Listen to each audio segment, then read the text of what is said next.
तुम्ही पत्रकार परिषदेत उल्लेख केलेल्या शकुन राय या महिलेची माहिती द्या, अशी नोटीस आता राहुल गांधींना निवडणूक आयोगाकडून पाठवण्यात आली आहे. कर्नाटकच्या निवडणूक आयोगाकडून ही नोटीस पाठवण्यात आली असून विशेष म्हणजे महाराष्ट्र निवडणूक आयोगाने देखील ही नोटीस त्यांच्या सोशल मीडिया हँडलवर शेअर केली आहे. राहुल गांधी यांनी दिल्लीमध्ये पत्रकार परिषद घेत निवडणुकांमध्ये मतचोरी होत असल्याचं म्हटलं होतं. त्यांनी त्यांच्या पत्रकार परिषदेत अनेक दाखले दिले होते. मतदार यादीमध्ये एकाच पत्त्यावर अनेक लोक असल्याचा त्यांनी दावा केला होता. त्याचबरोबर एक व्यक्ती अनेक मतदारसंघामध्ये असल्याचं देखील त्यांनी म्हटलं होतं. आता कर्नाटकच्या इलेक्शन कमिशनने राहुल गांधींना नोटीस पाठवली आहे. इलेक्शन कमिशन त्यांच्या नोटीसमध्ये काय म्हटलंय ते पाहूयात. तुम्ही तुमच्या पत्रकार परिषदेत दाखवलेली कागदपत्रे इलेक्शन कमिशनची असल्याचं तुम्ही म्हणालात. शकुन राणी यांनी 2दा मतदान केल्याचं तुम्ही म्हणालात. हे तुम्ही पोलिंग अधिकाऱ्याने दिलेल्या रेकॉर्ड्सवरून म्हणत असल्याचं देखील आपण म्हणालात. आम्ही केलेल्या चौकशीत शकुन राणी यांनी एकदाच मतदान केल्याचं समोर आलंय. तुम्ही दावा केल्याप्रमाणे 2दा नाही. तुम्ही तुमच्या प्रेझेंटेशनमध्ये टिकमार्क केलेलं जे डॉक्युमेंट दाखवलं ते आमच्या प्राथमिक चौकशीत पोलिंग अधिकाऱ्याने दिलं नसल्याचं समोर आलं आहे.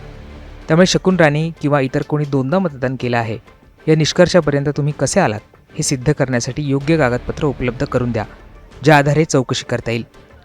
आता या नोटीसला राहुल गांधी काय उत्तर देणार हे पाहणं महत्त्वाचं असणार आहे. दुसरीकडे काँग्रेसच्या नेत्यांकडनं नितीन गडकरी यांची जुनी मुलाखत व्हायरल केली जाते. इंडिया टुडेला दिलेल्या मुलाखतीत गडकरींनी त्यांच्या मतदारसंघातनं मतदार कमी केल्याचं म्हटलं होतं. दूसरा, मेरे समय चुनाव में 3.5 लाख नाम जो अब मुझे ध्यान में आया, जो मेरे वोटर है वो काटे गए थे.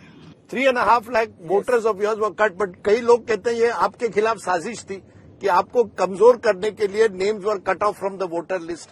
क्या ये सही है? मैं किसी पे आरोप नहीं करूंगा, पर सच्चाई ये थी कि 3.5 लाख नाम काटे गए थे और जो मेरे वोटर थे, मेरे भांजे का काटा, ऐसे मेरे परिवार के भी लोगों के काटे.